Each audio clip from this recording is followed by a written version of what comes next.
Hey everybody, SG Goodman, and coming at you from the wonderful overhead lighting of a green room.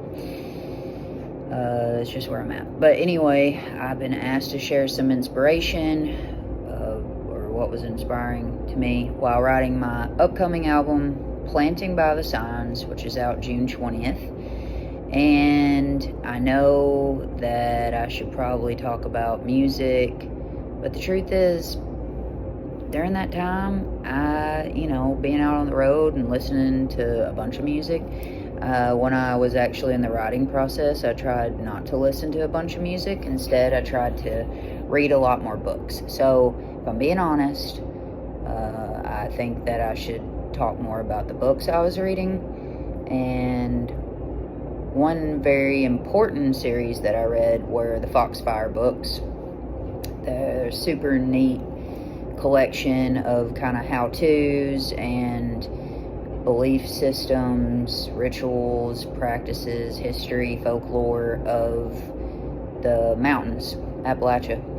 And that was by far probably one of the most influential reads during that time. Secondly, I read a lot of books during the writing process of Planting by the Signs, but another one that I loved was The Dollmaker by Harriet Simpson Arno. Beautiful novel.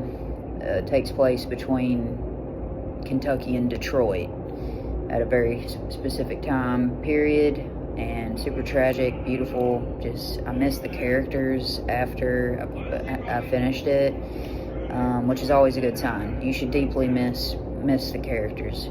And then, let's see, I read Tell Me How Long the Train's Been Gone, James Baldwin, just master of the sentence,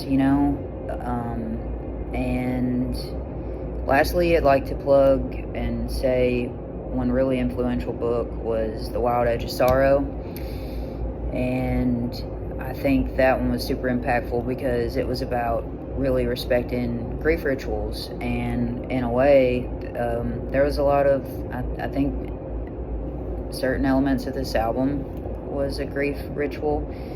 And yeah, as far as what I was listening to, I'll tell you what I wasn't. I was trying not to listen to as many political podcasts and talking heads and stuff like that. But anyway, thank you, Brooklyn Vegan, for having me, and check out the album.